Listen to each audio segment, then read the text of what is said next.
Now I would invite Miss Harshita for the validatory session. Miss Harshita, please. धन्यवाद कनिष्का।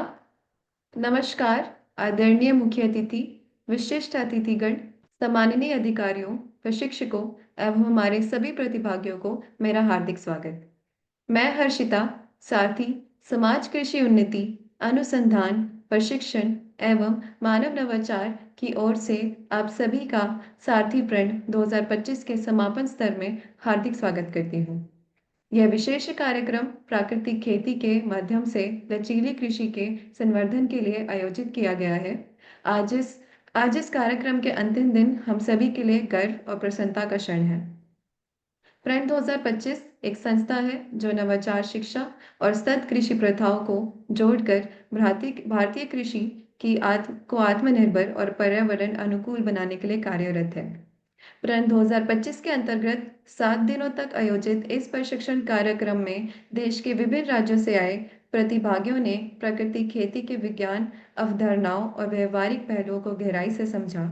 इन 7 दिनों में हमने अनेक विषयों पर विस्तृत चर्चाएं और प्रशिक्षण स्तर योजित किए, जैसे कि प्राकृतिक खेती के मूल बातें, मृदा स्वास्थ्य एवं सूक्ष्म जीव गतिविधियां, एकत्रित फसल प्रबंधन, देसी इनपुट्स का उपयोग, जलवायु सहिष्णु एवं कम लागत वाली खेती के उपाय।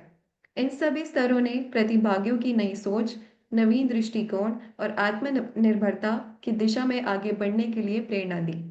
अब हम इस समापन समारोह को औपचारिक शुरुआत करते हैं। हमें यह बताते हुए अत्यंत गर्व हो रहा है कि हमारे बीच उपस्थित है मुख्य अतिथि डॉक्टर ओपी चौधरी, प्राचार्य कृषि महाविश्वविद्यालय कोल, अध्यक्ष प्राकृतिक खेती समिति हरियाणा एवं अध्यक्ष एग्री सारथी, डॉक्टर रमेश कुमार, प्रधान वैज्ञानिक अनुवंशिकी और पादप प्रजनन, पंजाब कृषि विश्वविद्यालय लुधियाना एवं आईसीआर भारतीय मक्का अनुसंधान संस्थान लुधियाना, उपाध्यक्ष सारथी, डॉक्टर धर्मपाल, अनुसंधान निदेशक एवं पोस्ट ग्रेजुएट स्टडीज के डीन, महाराणा प्रताप बागवानी विश्वविद्यालय करनाल, संयुक्त सचिव सारथी, डॉक्टर बलजीत सहारन, वरिष्ठ समन्वयक कृषि विज्ञान केंद्र कुरुक्षेत्र, श्री अजय कसाना जी, मुख्य सचिव हमारे बीच उपस्थित है।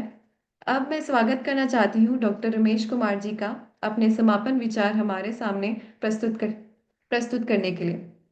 Please sir. धन्यवाद हर्षिता।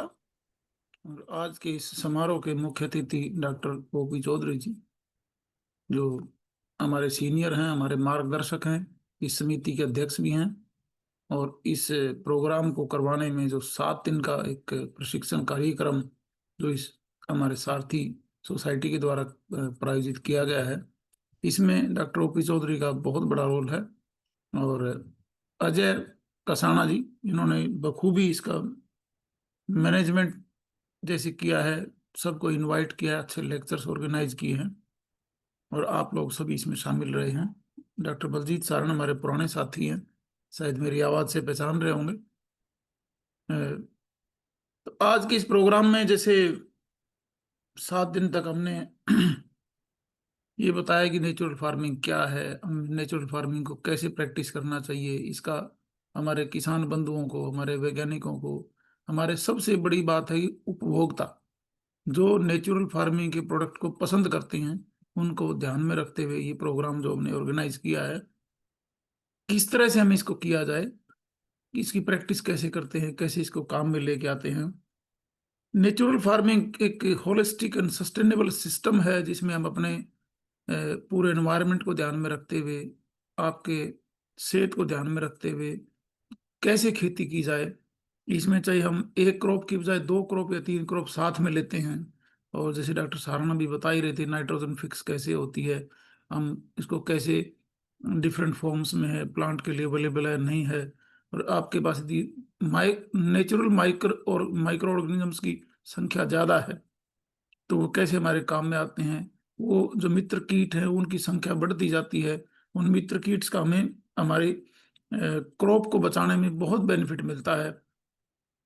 तो इन बहुत सारी चीज़ों पे चर्चा हुई है, और हमारा इसमें सबसे मेन होता है कि मिनिमल इंटरवेंशन। हमें नेचुरल फार्मिंग में कम से कम डिस्टरबेंस के साथ खेती करनी होती है। तो कम से कम डिस्टर्बेंस करेंगे तो जो हमारे नेचुरल माइक्रो ऑर्गेनिजम्स हैं उनकी संख्या बरकरार रहेगी, वो नहीं मरेंगे। हम केमिकल नहीं डालेंगे तो उनकी सेहत दुरुस्त रहेगी। और यदि हमारे मित्र कीट ज्यादा हैं, micro organisms, beneficial micro organisms ज्यादा हैं, तो वो जो हमारे प्रीडेटर्स हैं या जो कोई इंसेक्ट हैं या दूसरे जो ऑर्गेनिजम्स हैं उनको उनके ऊपर फीड करेंगे, तो संतुलन, वातावरण का संतुलन को बनाए रखेंगे। और बाकी डॉक्टर सारन ने आपको बहुत ही ढंग से बताया कि हम कैसे इन चीज़ों को करते हैं। आपके अभी एक ने पूछा कि फास्फोरस अवेलेबिलिटी कैसे होती है, या इसमें लेड या हैवी मेटल्स हैं उनको कैसे, मल्टीपल क्रॉप्स ग्रो करेंगे तो एक क्रॉप है जो हैवी मेटल को अब्जॉर्ब करती है, लेकिन वो हमारे प्लांट सिस्टम के थ्रू हमारे सीड तक नहीं पहुंचता। प्लांट सिस्टम में रह गया, फॉर एग्जाम्पल मेज है, मेज is also heavy feeder crop for this heavy metals. लेकिन हमें ये देखना है कि कौन सी वैरायटी है, कौन सा हाइब्रिड एफिशिएंट है, और वो ग्रेन में जा रहा नहीं जा रहा है, वो that is need to be research. एक रिसर्च का टॉपिक हमें देखना है। प्लांट सिस्टम में है, हमें एनालिसिस किया, हमें पता चला कि this is the particular hybrid which is taking the heavy metals and this is not beneficial to our animals, so हम उसको डिस्कार्ड कर देंगे। ग्रेन हमारा सेफ है, ग्रेन को हम यूज कर सकते हैं। यदि ग्रेन में चला गया, प्लांट सिस्टम में कम है, that is safe for animal.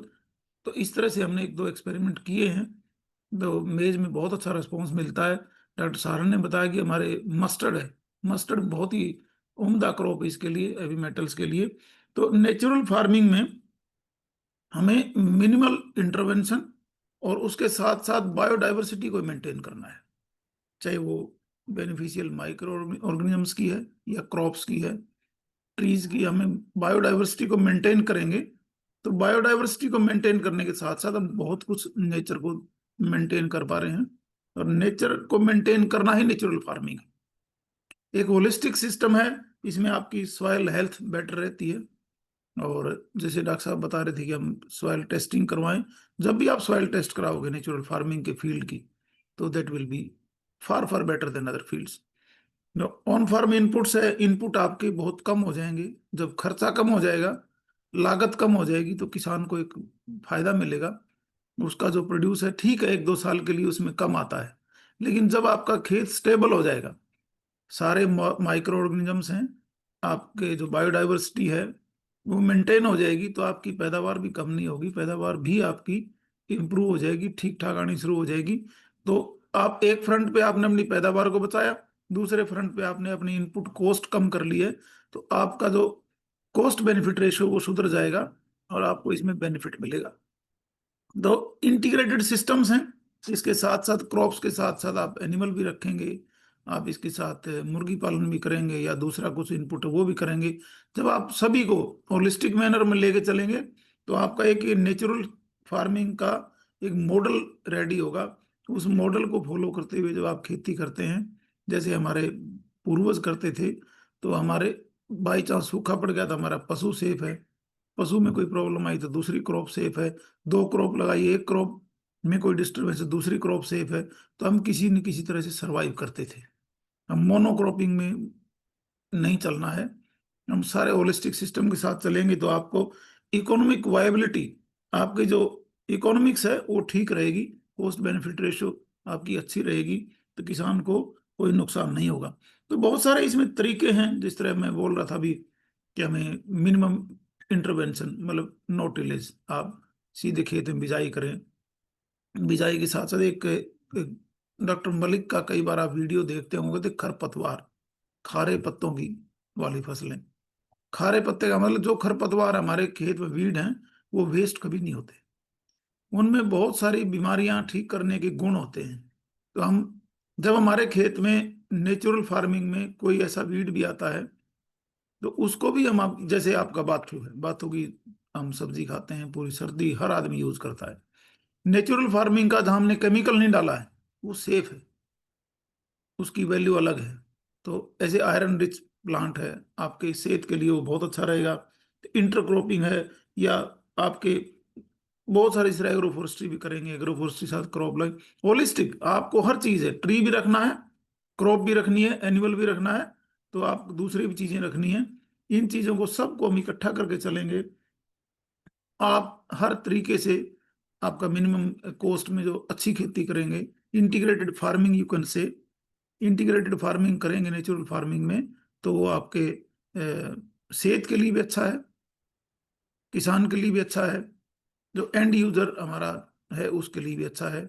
तो मैं तो ये कहूँगा कि आप नेचुरल फार्मिंग पे जो हमने एक सप्ताह का कार्यक्रम है, आगे हम इसको थोड़ा सा और 7 दिन की बजाय 10 या 21 दिन का बनाएंगे, और इसमें हम एक और मॉडल रेडी करना है। जैसे बेसिकली हमें प्लांट ब्रीडर, तो ब्रीडिंग एस्पेक्ट में भी हम इसको कैसे लेके जा सकते हैं। जो हम अमेरिकन वैरायटीज या हम ट्रायल लगाते हैं, उसको नेचुरल फार्मिंग में लगाएं, नेचुरल फार्मिंग में करके उसमें से जो बेस्ट परफॉर्मर है उसको हम आगे लेके आए, ताकि किसान की एक शिकायत होती कि मेरी पैदावार कम होगी, उस प्रॉब्लम को भी एड्रेस कर पाएंगे। नेचुरल फार्मिंग के फील्ड में टेस्ट करके कोई वैरायटी हाइब्रिड रिलीज होता है तो उसकी यील्ड भी कम नहीं रहेगी। तो इस तरह से हम एक ब्रीडिंग को भी इसमें इंटीग्रेट करके नेचुरल फार्मिंग में हम किसानों के लिए या एंड यूजर्स के लिए अच्छी चीजें दे सकते हैं। मैं इन्हीं शब्दों के साथ आप सभी को शुभकामनाएं देता हूं कि आप लोगों ने इतना अच्छा कार्यक्रम ये चलाया, 1 सप्ताह का, इसको और आगे लेके जाएंगे। धन्यवाद। धन्यवाद सर, आपके विचारों और प्रेरणादायक शब्दों के लिए। अब मैं आमंत्रित करना चाहती हूँ डॉक्टर धर्मपाल जी को अपने विचार प्रस्तुत करने के लिए। Please sir.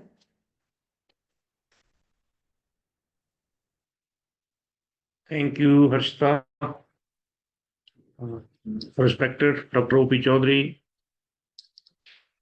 Principal, College of Agriculture, Call, and Regional Director, RRS Jani, my colleague Dr. Ramesh Kumar, Dr. Baljeet Saharan,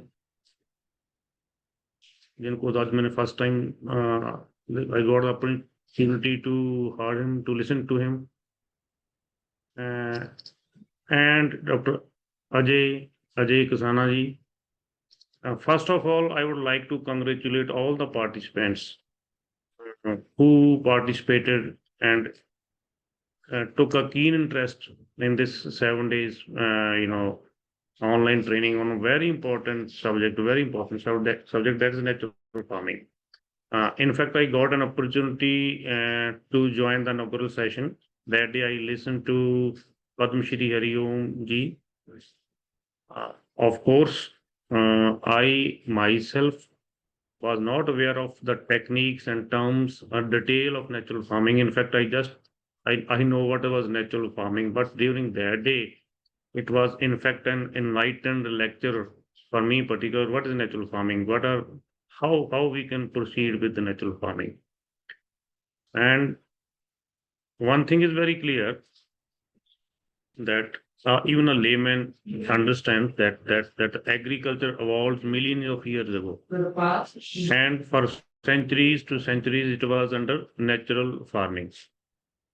However, I think in our country, although the systematic agriculture research initiated during the 19th century, but if I talk of my state, Punjab, so I can say the green revolution, it initiates during early 60s. When we start using you can say unnatural ways of farming, I could say. So during first few decades, of course, what we call it green revolution, lot of gains were achieved. Lot of crop yields, high yielding varieties were developed. But the thing is to be noted that within a few decades, the focus of research, in fact, totally shifted to sustain that. Now, in fact, today the scientists are struggling hard to sustain the agriculture crop production or productivity which are already achieved. It's declining. And very astonishing to say that we are faced with so many problems like depletion, natural sources, ever increasing use of insecticide and pesticides, so many other issues. So of course the need arises when our ancestors, they keep on increasing the crop yield by using a natural farming. Why we shifted to this unsustainable way? So one thing is very clear that this natural farming is the need of our to sustain agriculture, to sustain this planet, and to maintain our health. We need to shift very swiftly towards natural farming. Now, during this period of course, this training, very important techniques and the terms and methodology was taught to the participants. What is natural farming? How we can, in fact, go ahead. As I could say, I'm working in a horticulture university for the last 1 year. I could understand the use of insecticide and pesticides in vegetables and fruits here, particularly in protected cultivation. So I can't. It failed to I failed to understand in which direction we are moving. So keeping this in view, again I'll congratulate the participant, and in fact the thanks the organizers, Dr. Chaudhary and Kasana ji, who made a sincere effort to educate the experts towards natural farming. And I hope that, of course, whatever they have learned during this training session, they will replicate it somewhere else, or so that the message can be spread faster. Thank you. धन्यवाद sir, आपके प्रेरक और सार्थक विचारों के लिए। श्रृंखलाओं में आगे बढ़ते हुए अब मुझे अत्यंत गर्व और हर्ष का अनुभव हो रहा है। मैं श्री ओपी चौधरी जी का परिचय प्रस्तुत कर रही हूँ, जो इस प्रशिक्षण कार्यक्रम के मार्गदर्शक और प्रेरणा स्रोत हैं। डॉक्टर ओपी चौधरी, प्राचार्य, कृषि महाविश्वविद्यालय कोल, क्षेत्रीय निदेशक अनुसंधान केंद्र करनाल एवं चावल अनुसंधान केंद्र कोल, चौधरी चरण सिंह हरियाणा कृषि विश्वविद्यालय, अध्यक्ष प्राकृतिक खेती समिति हरियाणा एवं कृषि उन्नति समिति, अनुसंधान, प्रशासनिक एवं मानव नवाचार सारथी, पूर्व निदेशक केंद्रीय मधुमक्खी अनुसंधान एवं प्रशिक्षण संस्थान पुणे, निदेशक मधुमक्खी पालन उद्योग, खादी एवं ग्रोम उद्योग आयोग, लघु एवं मध्य उद्योग मंत्रालय मुंबई हमारे बीच उपस्थित हैं। अब मैं हमारे मुख्य अतिथि डॉक्टर ओपी चौधरी से अनुरोध करती हूँ कि वह अपने विचार साझा करें और हमें मार्गदर्शन दें।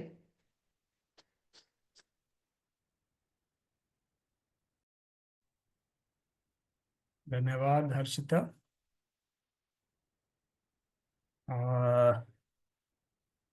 It is indeed my pleasure and the pleasure of the Sarathi, and being our first endeavor, we could accomplish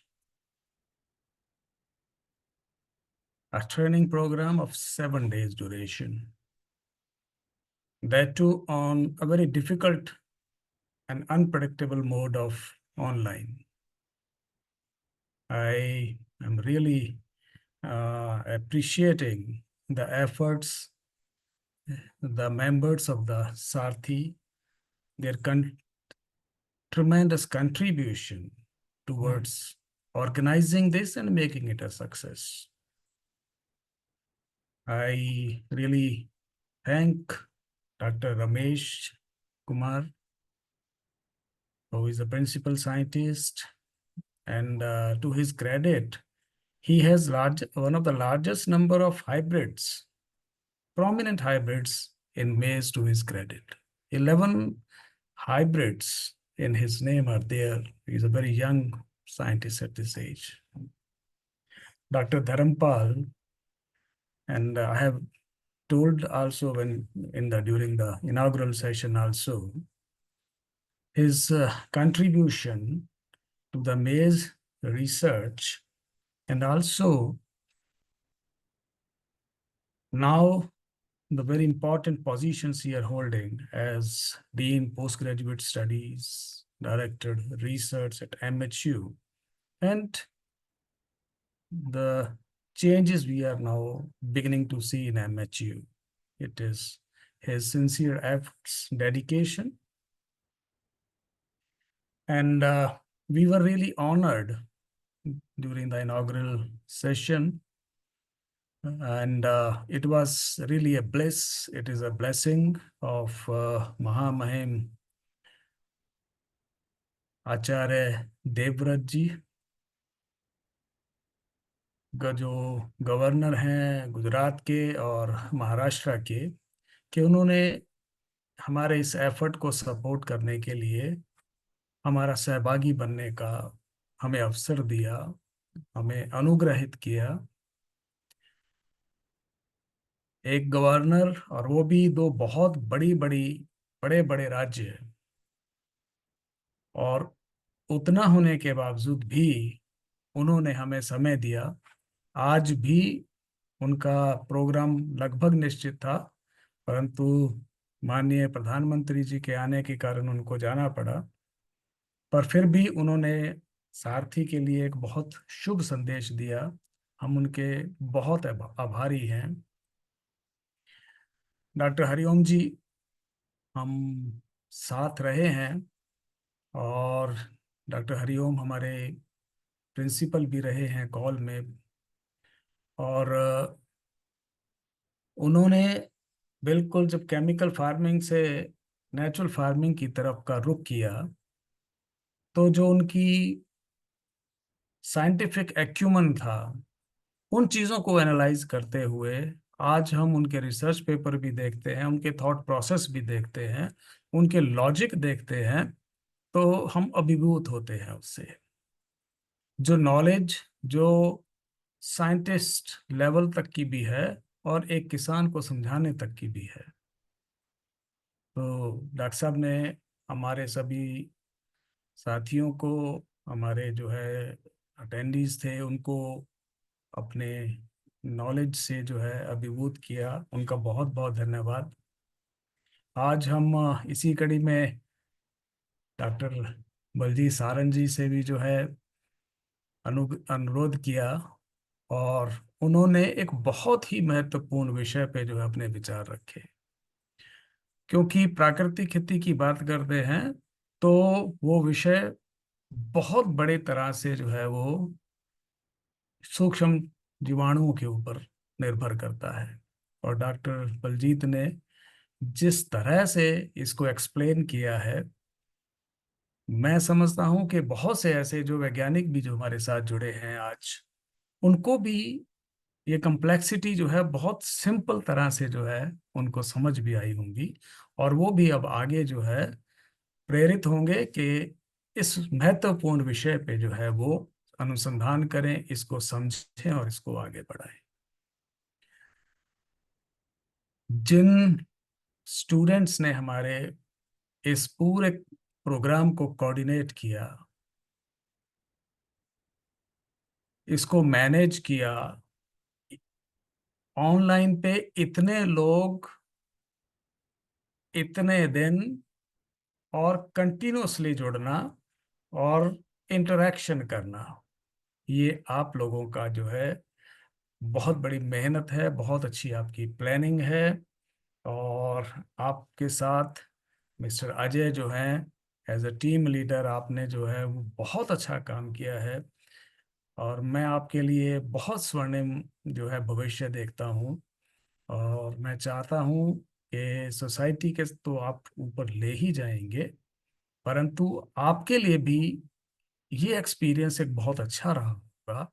not only a learning process about the organization of an event, but learning the nitty-gritty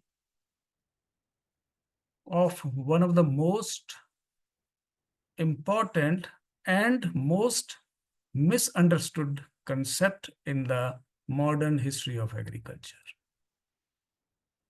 और आपको भी बहुत सी clarity आई होगी कि आज आप ये भी सोच रहे होंगे कि हाँ, प्राकृतिक खेती संभव है। मैं बेसिकली एंटोमोलॉजिस्ट हूँ, जो कीड़ों को जो है मारने की उनकी बात करता हूँ। ठीक है, मेरे को मधुमक्खियों का जो है वो रहा, तो प्राकृतिक चीज़ों से जो है मक्खियाँ भी जो है, मक्खियाँ और रसायन, दे डोंट एग्जिस्ट टुगेदर। परंतु मैं सेकंड जनरेशन एंटोमोलॉजिस्ट हूँ। मेरे पिताजी भी एंटोमोलॉजिस्ट थे, रिनोन एंटोमोलॉजिस्ट थे, HU में भी, PAU में भी। और बट ये जो ट्रांजिशन हुआ टूवर्ड्स नेचुरल फार्मिंग, तो आपके मन में भी जो सवाल थे वही हमारे मन में भी सवाल थे। और एज ए एंटोमोलॉजिस्ट हम पहले से इसको नकारते थे कि इट इज नॉट पॉसिबल। और ऐसा रहा कि सुभाष पालेकर जी के साथ हमारा 2010 में जो है, तब से हमारी जो है वो उनके साथ आना जाना शुरू हुआ। और तब से हमारी जो है कृषि के बारे में भी और समाज जीवन के बारे में भी हमारी सोच में बदलाव आया। तो अब दो चीजें हैं, प्राकृतिक कृषि और modern agriculture. They are mutually exclusive, they are poles apart, north and south poles हैं। पर क्यों हम कहें कि नेचुरल फार्मिंग, प्राकृतिक कृषि? जब हम प्राकृतिक कृषि की बात करते हैं तो एक चीज समझें कि भाई it is natural farming. Natural means nature. Nature जो है उसका मतलब है क्या? नेचर में जो भी चीज है, it is actually the process of converting energy into matter. This is nature. और how it is done, conversion of energy into matter, वो बहुत इंपॉर्टेंट है। ये दो ही चीजें हैं जो मतलब which form the basis of the life. Matter जो है उसका मास भी है, स्पेस भी हो सकती है, उसकी perception, you can feel it, it can be liquid, it can be gas, it can be solid, and with the energy it is converted into products. और नेचर ही अपने आप करती है। और नेचर को हम बहुत बार जो है भगवान से भी जो है वो कंपैरिजन करते हैं। नेचर के चार तत्व हैं। वन इज पृथ्वी, जल, वायु और अग्नि। ये चारों चीजें जो है जब मैटर के साथ कन्वर्ट करेंगी तो हमारी प्रोड्यूस बनेगी, प्रोडक्ट्स बनेगी। और जब हम भगवान की बात करते हैं तो भगवान का हिंदी में अर्थ है भा से भूमि, गा से गगन, वा से वायु, आ से अग्नि और ना से नीर। तो उसमें जो है हमारे साथ जो जुड़ा, वो जुड़ा गगन। और यही जो है भगवान में और जीवन में फर्क है। और हम पहले भी, मैंने जब इनॉग्रेशन था तब भी मैंने एक बात की थी कि जीवो जीवस्य जीवनम, यानी कि जब हम ये बात करते हैं तो हम जो जीव हैं वो हम एक दूसरे के लिए जीवन निर्माण करते हैं। आज यदि हम ह्यूमन बीइंग जिंदा है, जब हम अपना शरीर त्यागेंगे तो वो शरीर कहाँ जाएगा? वो माइक्रो ऑर्गेनिजम्स के पास जाएगा। It goes back to the nature. और हम अपने लाइफ के लिए ये चारों जो है इनपुट्स यूज करते हुए, एनर्जी के साथ यूज करते हुए प्रोडक्ट जो बनाते हैं। But in the long chain we are a small cog. There are all other important, all other animals, microbes, all these things are there. और कई बार हम बहुत ज्यादा ये सोचते हैं कि भाई मानव जो है वो पता नहीं क्या कर देगा, क्या क्या कर सकता है। मानव ही अनाज उगाता है, मानव ही सब कुछ करता है। पर यदि सोचा जाए तो मानव यदि ना भी करे तो प्रकृति में तो ये चीज होती थी। आज आप जंगलों में देखते हो तो वहां पे हम एक साइंटिफिक टर्म बोलते हैं बैलेंस ऑफ नेचर। वहां पे कोई कीड़ा ज्यादा नहीं होता, कोई पौधा जो है कमजोर नहीं होता, माइक्रो ऑर्गेनिज्म ज्यादा नहीं बढ़ते, सब शांति से रहते हैं। There is complete exchange of food, complete change exchange of energy. This is the basic principle. वहां पे कोई आदमी इंटरफेयर नहीं करता, कोई वहां पानी देने नहीं जाता, कोई नाइट्रोजन देने नहीं जाता। हम भी तो पहाड़ों पे जाते हैं, जंगलों में जाते हैं, क्योंकि हर चीज सुंदर है। और जब हम खेतों में जाते हैं तो हमें वहीं पे जो है कोई ना कोई ये कमियां जो है जो हमें वो मिलती है। अब दो म्यूचुअली एक्सक्लूसिव चीजें होना और इस विषय को आगे ले जाना, इसमें यदि आप सोचें तो सारथी की भी और हम सभी लोग जो प्राकृतिक कृषि की तरफ को जो है चल रहे हैं, हमारा एक ही ध्येय है कि हम कैसे मानव के कार्य करते हुए, अपना जीवन यापन करते हुए, किसानों सबको साथ लेते हुए उस पृथ्वी का जो प्रकृति है, उस प्राकृतिक क्रियाओं के कितना निकट जा सकते हैं। हम वहां 100% नहीं पहुंच सकते, पर हम कितना पहुंच जाएंगे वो जो है हम प्राकृतिक कृषि जो सिखाते हैं, नेचुरल फार्मिंग सिखाते हैं, ये एफर्ट है कि भगवान का जो पांचों जो है वो तत्व हैं वो बैलेंस रहे। जिस दिन बैलेंस हुए उस दिन डिस्ट्रक्शन ऑफ द अर्थ है। नेचर के पास सब कुछ है, मैन कोई चीज क्रिएट नहीं करता, हम सिर्फ चैनलाइज करते हैं। और हमें लगता है कि भाई हम नाइट्रोजन डालते हैं तो उसे जो है डॉक्टर बलजीत जी इस चीज को बहुत अच्छी तरह से आपको समझाया भी कि हमने सबको कहा नाइट्रोजन डाली, फास्फोरस डाली, पोटाशियम डाली, माइक्रो न्यूट्रिएंट्स डाले। क्यों? ये चीजें, सारी चीजें हमारी पृथ्वी पे हैं, हमारे खेतों में हैं कि, पर हुआ क्या, हमने जैसे जैसे केमिकल फार्मिंग की, these become unavailable. We have broken those food chains. We have because of the poisoning of the system. और यही चीजें जो है इस फूड चेन की ब्रेकेज ने जो है इस सारे नेचुरल सिस्टम को इंटरप्ट कर दिया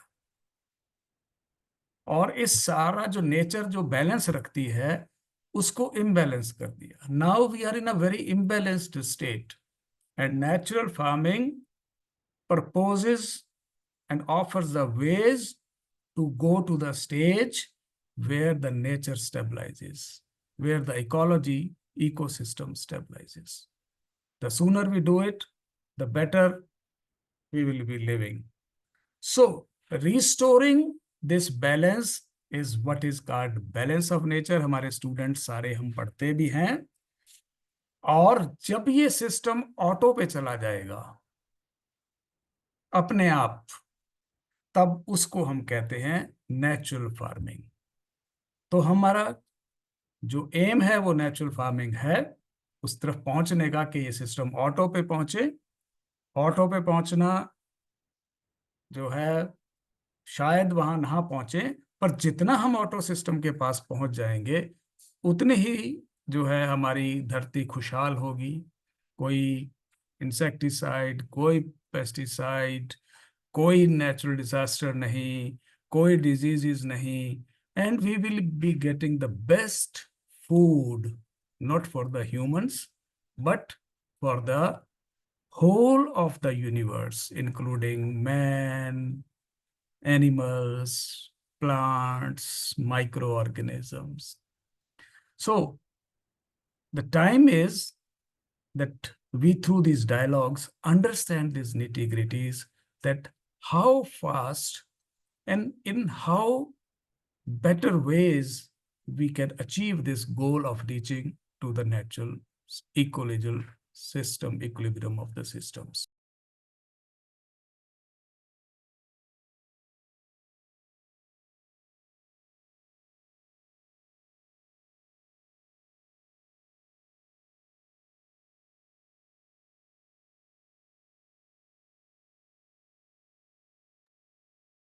I think Dr. Upi Chaudhary is facing some technical issues. Please be there for some. He is in the waiting room. Kindly admit him.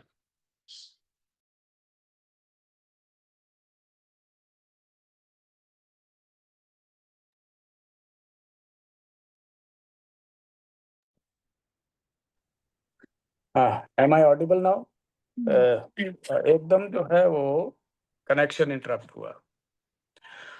So my kudos to all the organizers and all our peers who have shared their esteemed knowledge with all the participants